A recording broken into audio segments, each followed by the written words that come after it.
नमस्कार, the news प्लसच्या बातमीपत्रात आपलं स्वागत। मी राजेंद्र पंडित। सुरुवातीला एक नजर आजच्या ठळक बातम्यांवर। अजित पवार गटाच्या प्रफुल्ल पटेल यांची कॅबिनेट मंत्रिपदासाठी मागणी, तुर्तास शपथविधी लांबणीवर। एकाच दिवसात उजनी धरणातील पाणी पातळीत 2% वाढ। सोलापूर जिल्ह्यात रविवारी सर्वत्र मुसळधार पाऊस। मुसळधार पावसामुळे घरात पाणी शिरून होणाऱ्या नुकसानाकडे लोकप्रतिनिधी करतात दुर्लक्ष। निषेध नोंदवत करण्यात आला धिक्कार। रविवारी झालेल्या नव्या मंत्रिमंडळाच्या शपथविधीमध्ये मंत्रिपदाची ऑफर अजित पवार गटानेच नाकारल्याचे वृत्त चर्चेत आहे। रविवारी सायंकाळी एनडीए सरकारचा शपथविधी पार पडला। नरेंद्र मोदी यांनी तिसऱ्यांदा पंतप्रधान पदाची शपथ घेतली। त्यांच्याबरोबरच आणखी काही खासदारांनी देखील शपथ घेतली। यासाठी रविवारी सकाळपासूनच भाजपसह एनडीएतील घटक पक्षांच्या खासदारांचे फोन खणखणत होते। खासदारांना मंत्रिपदासाठी विचारणा होत होती। मात्र या सगळ्यामध्ये राष्ट्रवादी काँग्रेस अजित पवार गट मागे पडला होता। अजित पवार गटाच्या प्रफुल्ल पटेल यांचं मंत्रिपद निश्चित मानलं जात होतं, परंतु यानंतर घडलेल्या घडामोडीतून राष्ट्रवादी काँग्रेसला मंत्रिपद मिळणार नसल्याचं काहीसं स्पष्ट झालं। या संदर्भात उपमुख्यमंत्री देवेंद्र फडणवीस यांनीच स्वतःहून माध्यमांना माहिती दिली। राष्ट्रवादी काँग्रेसला आमच्याकडून एक मंत्रिपद ऑफर करण्यात आलं होतं, परंतु राज्यमंत्री स्वतंत्र प्रभार ही जागा देण्यात येणार होती। त्यांचा असा आग्रह होता की पटेल यांचं नाव आम्ही फायनल केलं आहे। ते आधी कॅबिनेट मंत्री राहिलेले आहेत, त्यामुळे त्यांना आता राज्यमंत्री करता येणार नाही। तसंच ज्येष्ठतेनुसार प्रफुल्ल पटेल हे कॅबिनेट मंत्रिपदासाठी पात्र होते। शिंदे सेनेचे 7 खासदार असताना देखील प्रतापराव जाधव यांना स्वतंत्र प्रभार राज्यमंत्रीपद देण्यात आलं आणि एकच खासदार असलेल्या राष्ट्रवादी काँग्रेस अजित पवार गटाला कॅबिनेट मंत्रिपद दिल्यास नाराजीची शक्यता होती आणि त्यामुळेच आता प्रफुल्ल पटेल यांचा शपथविधी काहीसा लांबणीवर पडला आहे। त्यामुळे प्रफुल्ल पटेल यांचा मंत्रिमंडळामधील नावाचा नक्की आम्ही विचार करू, असं फडणवीस म्हणाले। अशातच पुन्हा होणाऱ्या मंत्रिमंडळ विस्तारावेळी कॅबिनेट मंत्रिपद प्रफुल्ल पटेल यांना द्यावं असं राष्ट्रवादीच्या नेत्यांनी सांगितल्याच्या माहितीची सध्या सर्वत्र चर्चा सुरू आहे। मोठा पाऊस झाल्यास गेल्या 10 वर्षांपासून घरात पाणी शिरून नुकसान होत असून या समस्येकडे दुर्लक्ष करणाऱ्या लोकप्रतिनिधींचा निषेध करण्यात आला। रविवारी सायंकाळी सोलापूर शहरासह जिल्हाभरामध्ये मुसळधार पाऊस झाला। शहरातील कल्याणनगर, होडगी रोड, मजरेवाडी तसंच अवंतीनगर, निराळे वस्ती, शेळगी, दहिटणे या भागातील अनेक घरांमध्ये पाणी शिरलं। अनेक भागामध्ये ड्रेनेज लाईनचे चेंबर तुंबल्यामुळे हा प्रकार घडल्याचा आरोप नागरिकांनी केलाय। महापालिकेच्या नाले सफाई चेंबर सफाईचा खोटेपणा या पावसामुळे आता उघड झाल्याचा आरोप राजकीय कार्यकर्त्यांनी केलाय।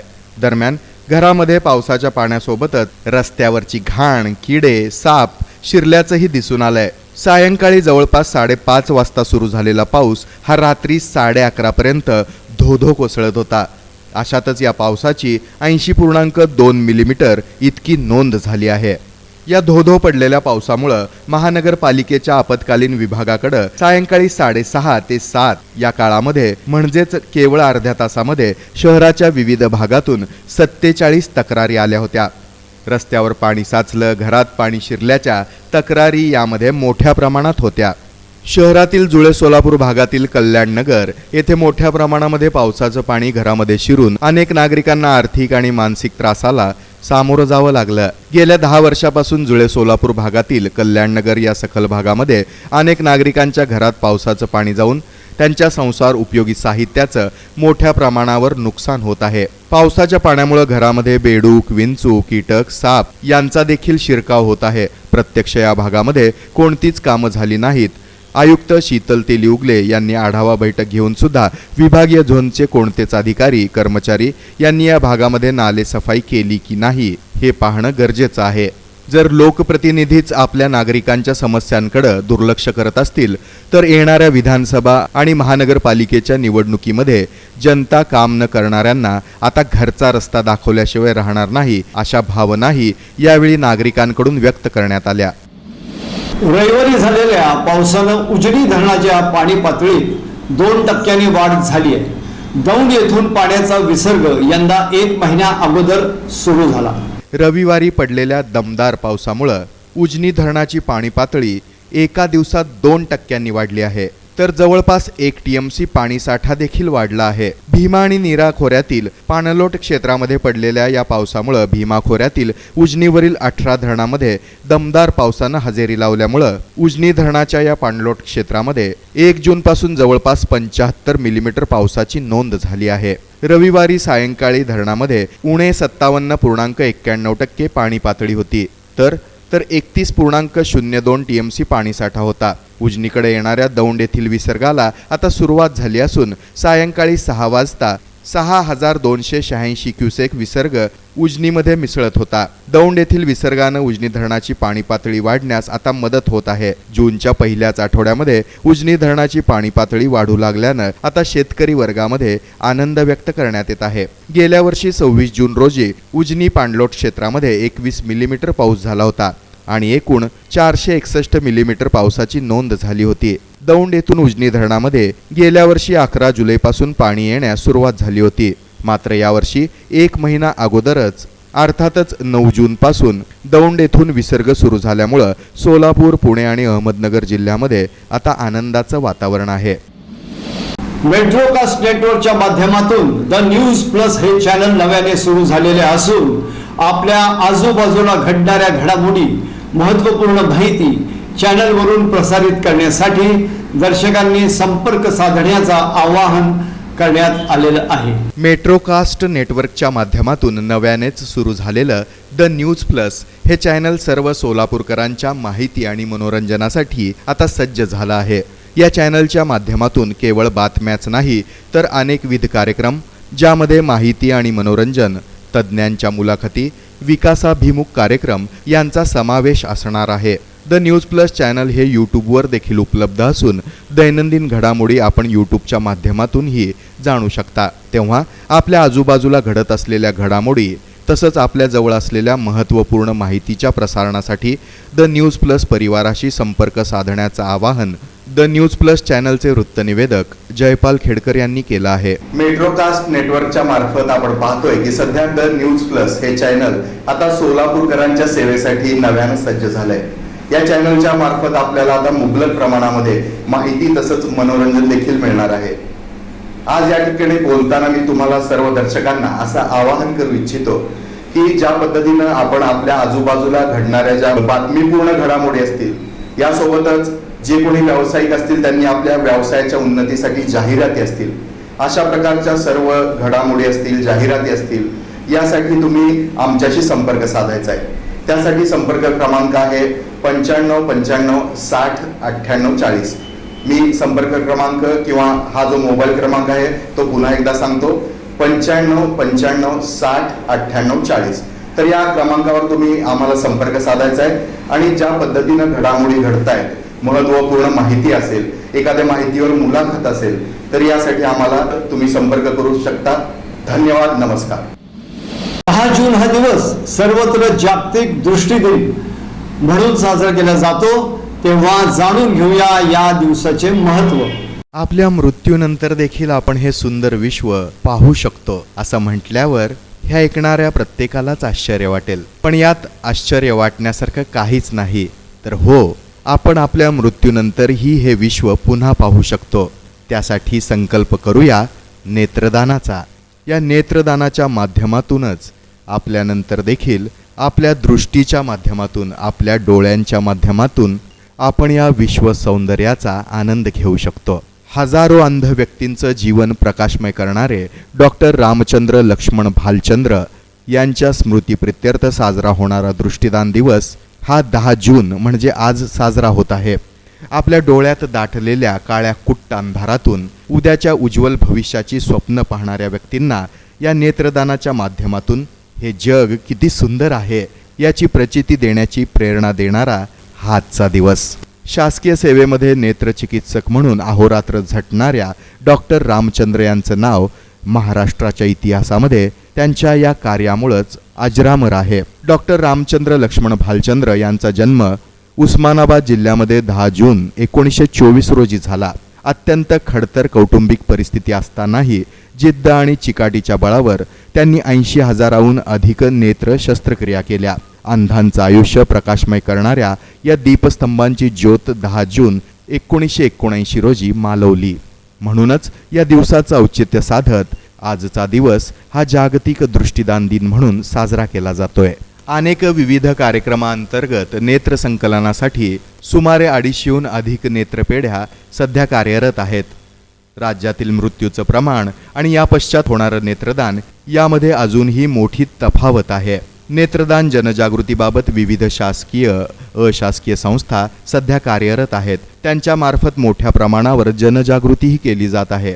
ग्रामीण भागामध्ये नेत्रदानाविषयी प्रचार आणि प्रसार होणं सध्या फार महत्त्वाचं आहे आणि शहरातील खाजगी आणि शासकीय रुग्णालयातून याबाबत योग्य प्रकारे जनजागृती झाल्यास ही चळवळ अधिक जोमात होऊ शकते.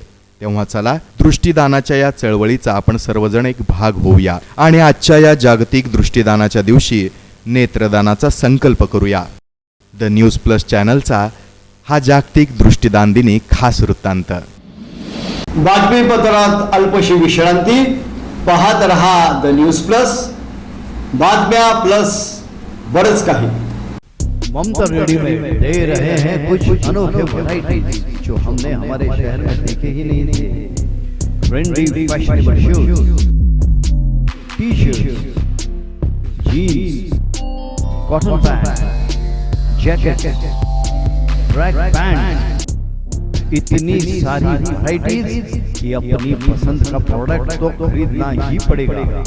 एथनिक में सूट, शेरवानी, फैंसी, ब्लेजर, कुर्ता पैजामा की तो भरपूर वैरायटी मिलेगी. रीजनेबल रेट में बढ़िया वैरायटी कहीं मिलती हो तो वो है सिर्फ और सिर्फ ममता रेडीमेड. प्राइस डिसेंसी और रीजनेबल रेट्स ही हमारी पहचान. ममता रेडीमेड. अपनी पसंद चुनिए और अपनी स्टाइल और लुक्स को बेहतर बनाइए. लुक, फैशन और स्टाइल का दूसरा नाम ममता रेडीमेड. हमारा पता ममता रेडीमेड, लश्कर, शोलापुर. साई स्वाद. टेस्टी खाद्य पदार्थांची जर आठवण आली जिभेवर रेंगाळणार एकच अप्रतिम नाव साई स्वाद.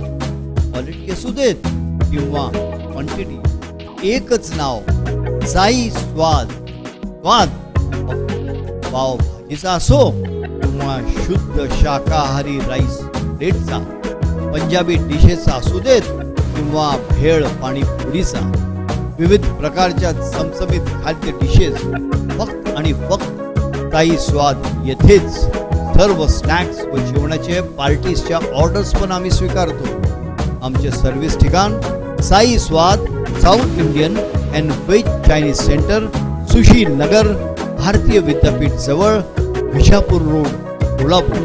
साई स्वाद कॅफे अँड रेस्टॉरंट, ITI जवळ, विजापूर रोड, सोलापूर. साई स्वाद पावभाजी व स्नॅक्स सेंटर, ITI जवळ, Vijapur road, Solapur. Contact mister Sadiq Nadaf 9850113464. Mister Ganesh Sawant 9420090005.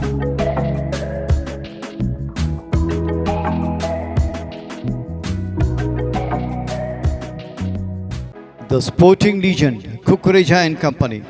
1935 पासून अखंड सेवा. S6, S5, SF, Wilson, Nivia, Yonex, बबलेटसाठी wholesale centre. Cricket, football, hockey, Indian games, swimming, badminton, tennis, volleyball यासाठी लागणारी सर्व स्पोर्ट्स आयटम्स आमच्याकडे अवेलेबल आहेत. स्पोर्ट्स होजेरीचे अप्रतिम प्रकार. बॅडमिंटन आणि टेनिस रॅकेटला गटिंगसाठी युनिक फीचरचे machine. International women's tournament Kumthanaka stadium येथे जी घेण्यात आली होती. येथे टुर्नामेंटच्या वेळेस कुकरेजा अँड कंपनीची कटिंग मशीनवर जागेवर रॅकेट्सची कटिंग करण्यात आली होती. पूर्णपणे 2 मजली AC दालन, अप्रतिम सर्व्हिस ठिकाण. राजस भेट द्या. कुकरेजा अँड कंपनी, 100 मुराजी पेठ, सुभाष चौक, सोलापूर. संपर्क क्रमांक 9518 98952842. ना घंटागाडी न स्वतंत्र यंत्रणा, जिनेव्हातील प्रत्येक नागरिक जपतो शहराची स्वच्छता. पाहूया विदेशवारी सोलापुरीचा खास वृत्तांत. द न्यूज प्लसचे संचालक उमाकांत चौंडे हे गेल्या काही दिवसापासून विदेश अभ्यास दौऱ्यावर असून अनेक देशातील महत्त्वाच्या शहराची भ्रमंती ते सध्या करत आहेत. अशातच जागतिक स्तरावर पर्यटनासाठी आकर्षण असलेल्या स्वित्झर्लंडमधील जिनेव्हामध्ये ते सध्या आपल्या पर्यटनाचा आनंद घेत आहेत. जिनेव्हातील महत्त्वाची असलेली ठिकाणं, अनेक महत्त्वपूर्ण बाबींबाबत ते व्हिडिओच्या माध्यमातून या सर्व गोष्टींची सैर आपल्या सोलापूरकरांना करून देत आहेत. ना घंटागाडी ना स्वच्छतेची स्वतंत्र प्रणाली. अर्थातच जिनेव्हातील नागरिकच बनलेत स्वच्छता दूत. इतकी स्वच्छता जिनेव्हा शहरामध्ये कशी पाहायला मिळते ते आज आपण जाणून घेऊया. अशा विविध देशातील महत्त्वपूर्ण शहरांची, तेथील प्रेक्षणीय ठिकाणांची मौज आपण घेणारच आहोत. तेव्हा आज पाहूया जिनेव्हा या शहराच्या स्वच्छतेचं गमक उमाकांत चौंडे यांच्यासोबत. विदेशवारी सोलापुरीचा हा खास वृत्तांत.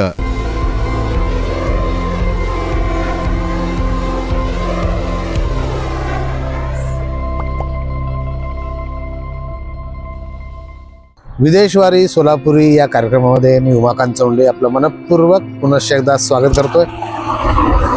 तसं तर विदेशवारीमध्ये खूप बघण्यासारखं असतं. त्यातल्या त्यात स्वित्झर्लंडसारख्या देशामध्ये खूप काही बघण्यासारखं आहे. सोशल मीडियावर जाऊन आपण एखादं क्लिक केलं तर हजारो छान छान व्हिडिओ आपल्याकडे येतील. पण मी विचार केला की छोट्या छोट्या गोष्टी आपण या इथल्या जिनेव्हातल्या असतील, स्वित्झर्लंडमधल्या असतील, त्या आपल्या सोलापूरकरांना दाखवाव्यात. अर्थात एकदम छोटी गोष्ट म्हणजे कचऱ्याची आहे. माझ्या पाठीमागं जे अपार्टमेंट दिसतं, असे बरेच अपार्टमेंट या ठिकाणी आहेत. या ठिकाणी घंटागाडी नाही, परंतु अपार्टमेंटमधला आपला कचरा आपण अपार्टमेंटच्या खालच्या तळघरात आणून ठेवायचा असतो.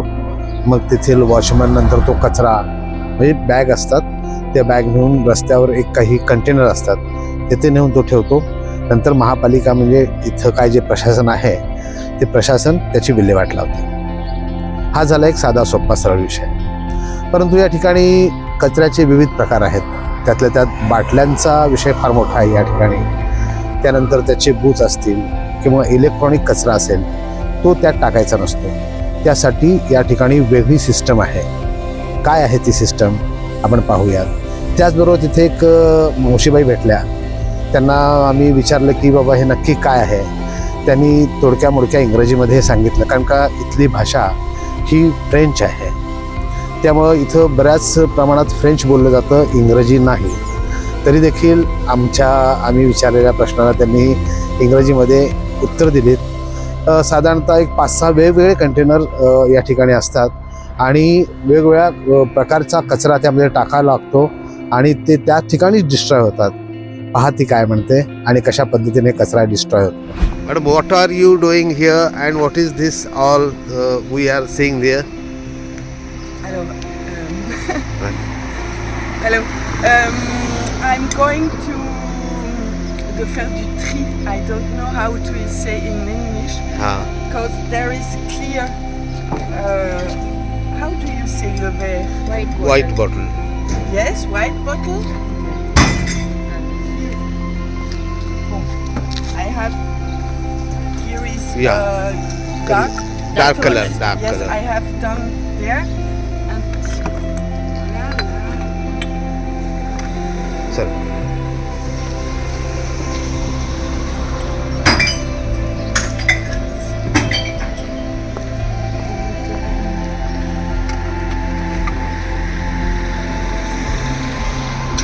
Après, I have to take. Yeah. There.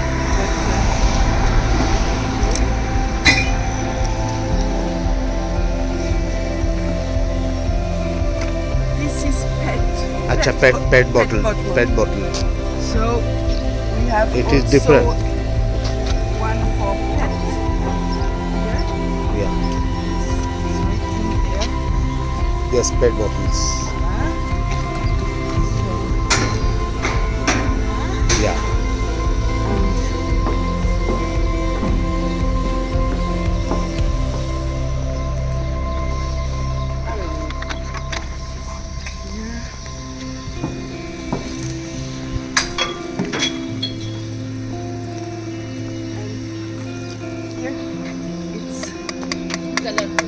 Yeah. Metal. Metal.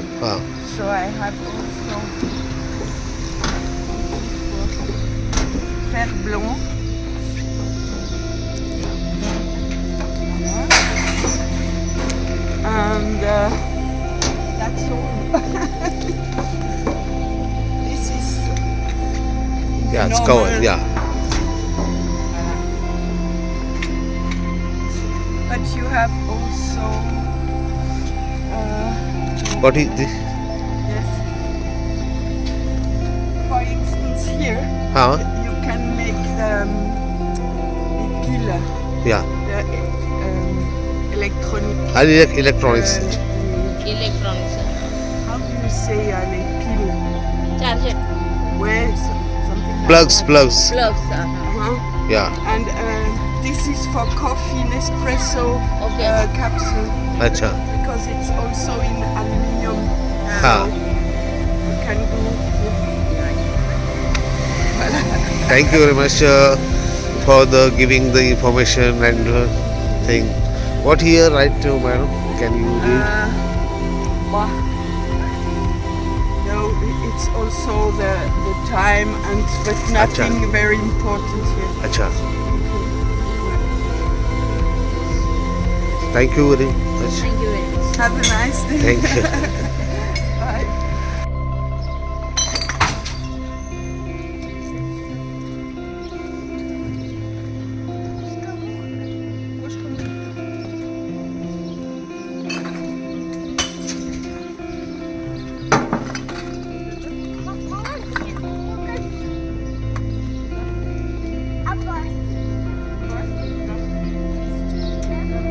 Yeah. Good.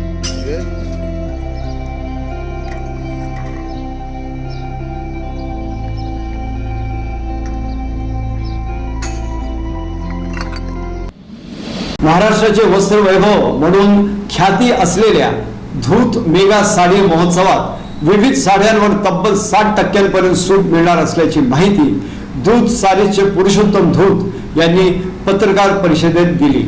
महाराष्ट्राचं वस्त्रवैभव अशी ख्याती असलेल्या धूत मेगा साडी महोत्सवामध्ये साड्या खरेदी करून तब्बल 60% सूट मिळवता येणार आहे. ग्राहकांना प्रतीक्षा लागून राहिलेला धूत सारीचा धूत मेगा साडी महोत्सव 11 जून पासून सुरू होणार आहे अशी माहिती धूत सारीचे पुरुषोत्तम धूत यांनी सोमवारी पत्रकार परिषदेत दिली. बाळीवेस येथील कावळे मेडिकलच्या बोळामध्ये असलेल्या धूत सारीच्या आवारात मंगळवारी सायंकाळी 5:30 वाजता निवासी उपजिल्हाधिकारी मनीषा कुंभार यांच्या हस्ते या साडी महोत्सवाचं उद्घाटन होणार आहे. या प्रसंगी इंडियन मॉडेल स्कूलच्या संचालिका सायली जोशी, माजी महापौर श्रीकांचना यन्नम, सामाजिक कार्यकर्त्या अनिता चव्हाण, शिवसेनेच्या राज्य प्रवक्त्या डॉक्टर ज्योती वाघमारे, भाजपा महिला मोर्चाच्या प्रदेश सचिवा रंजिता चाकोते यांच्यासह विविध क्षेत्रामध्ये उल्लेखनीय कामगिरी करणाऱ्या महिला यांची या उद्घाटन सोहळ्यास प्रमुख उपस्थिती राहणार आहे. यंदाच्याही धूत मेगा साडी महोत्सवामध्ये मुगा सिल्क, म्हैसूर सिल्क, बनारसी, धर्मावरम, मदुराई, बेंगलोरी, दिंडीगल, बांधणी, कसू, कांजीवरम, कलमकारी, कांता, पोचमपल्ली, टसार सिल्क अशा शेकडो प्रकारच्या साड्या ग्राहकांसाठी उपलब्ध आहेत. तसंच या साडी महोत्सवामध्ये साड्या खरेदीवर आकर्षक बक्षिसांची लयलूट केली जाणार आहे. यामध्ये Cello hot classic hotpot, trolley bag, velvet गालिचा, वेडिंग मिंक सेट तसंच अँड्रॉइड मोबाईल अशा बक्षिसांचा समावेश करण्यात आला आहे. वाजवी दरामध्ये अत्यंत चांगल्या दर्जाच्या आणि संपूर्ण भारतभरामध्ये मिळणाऱ्या साड्या एकाच छताखाली उपलब्ध होत असल्यामुळं महिला भगिनी साडी खरेदीसाठी धूत साडी महोत्सवालाच प्राधान्य देतात. या पत्रकार परिषदेस नंदकिशोर धूत, अनिल शाबादी उपस्थित होते. जाणीव जागृती सामाजिक बहुउद्देशीय संस्था आणि दिव्यांग मती मुला मुलींच्या पालक संघटनेच्या वतीने पर्यावरण दिन साजरा करण्यात आला. जाणीव जागृती बहुउद्देशीय आणि सामाजिक संस्था सोलापूर तसंच दिव्यांग मती मुला मुलींच्या पालक संघटनेच्या वतीनं जागतिक पर्यावरण दिन साजरा करण्यात आला. 5 जून रोजी साजरा करण्यात आलेल्या जागतिक पर्यावरण दिनाचं औचित्य साधून जाणीव जागृती संघटनेच्या वतीनं रविवारी 9 जून रोजी पाथरी येथील संस्थेच्या शेतजमिनीवर वृक्षारोपण कार्यक्रमाचं आयोजन करण्यात आलं होतं. या प्रसंगी विद्यार्थ्यांच्या हस्ते वृक्ष लावून कार्यक्रमाची सुरुवात करण्यात आली। यावेळी महेंद्र आठवले, दीपाली आठवले, गौरांग आठवले, राजेश कानडे, लक्ष्मी कानडे, अनिश कानडे, संजीव चिमलगी, कृष्णा चिमलगी, अभिजित गायकवाड, रुपाली गायकवाड, अनन्या गायकवाड, सतीश तपसाळे, शशांक तपसाळे यांची उपस्थिती होती। हा कार्यक्रम संस्थेचे अध्यक्ष गोपाळ जहागीरदार यांच्या मार्गदर्शनाखाली पार पडला।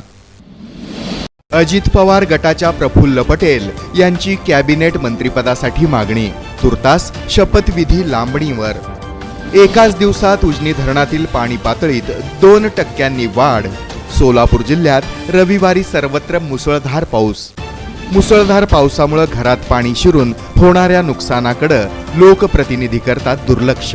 निषेध नोंदवत करण्यात आला धिक्कार। पाहत रहा द न्यूज प्लस, बातम्या प्लस बरंच काही।